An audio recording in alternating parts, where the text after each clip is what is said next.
श्री स्वामी समर्थ. नमस्कार मित्रमैत्रिणींनो, मी सुरेखा आणि स्वामी कृपा सुरेखा या माझ्या चॅनलवर तुमचं मनापासून स्वागत करते. आज व्हिडिओ मी एखादी कथा सांगण्यासाठी केलेला नाही. मला तुमच्याशी थोडंसं मनापासून बोलायचं आहे. बरेच जे सबस्क्रायबर आहेत जुने, ते गेल्या काही दिवसापासून मी माझ्या चॅनलवर श्री स्वामी समर्थांच्या बकरीतील कथा सांगत आहे. ते त्या कथा मन लावून बघत आहेत, लाईक्स करत आहेत, शेअर करत आहेत आणि खूप चांगल्या प्रकारे रिस्पॉन्स देत आहेत. पण मला माझ्या मनात एक प्रश्न आला की मी या बकरीतील कथा का सांगते, यामागे माझा नेमका काय उद्देश आहे. तर आज तोच उद्देश मी तुमच्यासोबत शेअर करणार आहे. मित्रमैत्रिणींनो, आपल्यापैकी अनेक जण स्वामींची सेवा करतात. कोणी रोज नामस्मरण करतं, कोणी 1,00,000 1,50,000 असा संकल्प करून नामस्मरण करतं, कोणी तारक मंत्राचा संकल्प करून पठण करतं, कोणी रोज 11 माळी जप करतं, कोणी 21 माळी करतं आणि ज्याला जेवढा वेळ मिळतो तेवढ्या वेळात स्वामींचं नामस्मरण करत राहतात. मला खरंच वाटतं की नामस्मरण ही खरं खूप सुंदर गोष्ट आहे. कारण स्वामींचं नाव घेताना मनाला आधार मिळतो. आपल्या आयुष्यात संकट आलं की आपण स्वामींकडे धाव घेतो. आनंद मिळाला तरी स्वामींचे आभार मानतो. म्हणजे स्वामी आपल्या जीवनाचा एक भाग होऊन जातात. मग प्रश्न येतो मनामध्ये की स्वामी कोण होते? त्यांनी लोकांना काय सांगितलं? त्यांच्या आयुष्यात कोणत्या घटना घडल्या असतील? त्यांनी कोणाला काय आणि कसं मार्गदर्शन केलं? त्यांच्या सानिध्यात जेवढी लोक होती त्या लोकांच्या आयुष्यात त्यांनी सांगितलेल्या गोष्टी, चमत्कार दाखवलेले, त्याच्याने काय फरक पडला? मग हे आपल्याला कसं कळणार? इथेच मला या बकरीचं महत्व समजलं.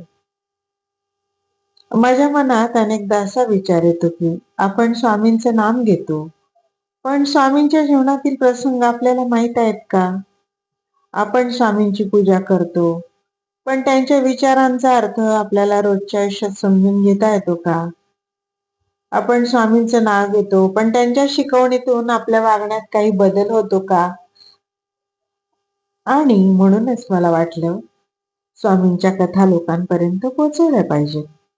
विशेषतः जे नवीन सेवेकरी आहेत, ज्यांना स्वामींच्या बकरीची माहिती आहे, ज्यांनी या कथा कधी ऐकल्या नाहीत, त्यांच्यापर्यंत त्या पोहोचवल्या पाहिजेत. मला बकरीतील एक गोष्ट विशेष महत्वाची वाटते.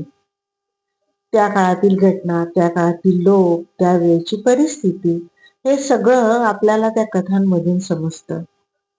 तेव्हाची भाषा, संदर्भ, स्वामींच्या सान्निध्यात घडलेल्या घटना, यामुळे आपल्याला स्वामींच्या जीवनाकडे एक वेगळ्याच दृष्टिकोनातून पाहता येतं.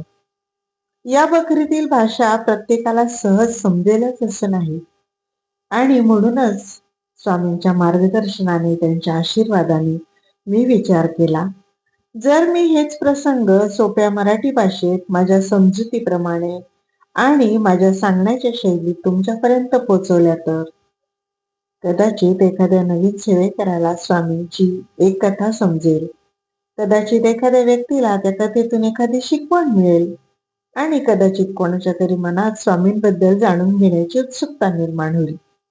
आणि माझ्यासाठी हेच पुरेसं होतं. मला एक गोष्ट इथे स्पष्ट सांगायची आहे. मी स्वतःला विद्वान किंवा स्वामींच्या बकरीची अभ्यासक म्हणत नाही. मी तुमच्यासारखीच एक साधी गृहिणी आणि स्वामींची जमेल तशी, जमेल तेव्हा साधी सोपी सेवा करणारी एक सेवेकरी आहे. मला जे समजतं, जे मला भावतं आणि ज्या कथांमधून मला काहीतरी शिकायला मिळतं, तेच मी तुमच्यासोबत शेअर करते आहे. म्हणून माझ्याकडून एखादी माहिती सांगताना बऱ्याच वेळेला संवाद साधताना, कथा सांगताना कधीतरी जीभ घसरते, शब्द चुकतात. तर चूक होते. एखादा संदर्भ वेगळा सांगितला जातो किंवा माझ्यापेक्षा पण अजून बरेच असे लोक असतील की त्यांना या मार्गातल्या बरंच ज्ञान असेल. तर तुम्हाला जर याच्यात काही अधिक माहिती असेल तर मला नक्की सांगा. मी त्या ज्ञानाचा आनंदाने स्वीकार करेल आणि शिकण्याचा प्रयत्न करेल. कारण आपण सगळेजण मिळून शिकत आहोत. ही कोणाची परीक्षा नाहीये. हा स्वामींच्या कथा जाणून घेण्याचा एक सुंदर प्रवास आहे. आता काही जण म्हणतील की सुरेखाताई, बकरीतील कथा युट्यूबवर का बरं सांगतात? तर माझं उत्तर अगदी साधं आणि सोपं आहे बरं. मला वाटतं की चांगली गोष्ट आपल्यापुरता ठेवू नये. आपल्याला एखाद्या कथेतून काही शिकायला मिळालं तर ती दुसऱ्यांपर्यंतही पोचवावी. आज मोबाईल हा प्रत्येकाच्या हातात असतो. युट्यूबवर एखादी व्यक्ती एका मिनिटात, 5 मिनिटात किंवा 10 मिनिटात देखील एखादी गोष्ट सांगते, एखादी गोष्ट ऐकते. कदाचित यामध्ये एखादा तरुण सेवेकरी असेल, एखादी गृहिणी असेल, एखादी संकटातून जाणारी स्त्री असेल, पुरुष असेल किंवा एखादा नवीन भक्त असेल, त्याला स्वामींबद्दल काहीच माहित नसेल, असा भक्त असेल आणि त्याला स्वामींच्या एखाद्या कथेतून जर त्याचा विचार मिळाला तर मला वाटतं माझं काम सार्थकी झालं. मला माझ्या कथांना फक्त कथा म्हणून तुम्ही ऐकावं असं मला वाटत नाही. मला वाटतं की प्रत्येक कथेनंतर आपण स्वतःला एक प्रश्न विचारावा की या कथेतून मला काय शिकायला मिळालं? स्वामींनी त्या व्यक्तीला काय शिकवलं? त्या व्यक्तीने काय केलं?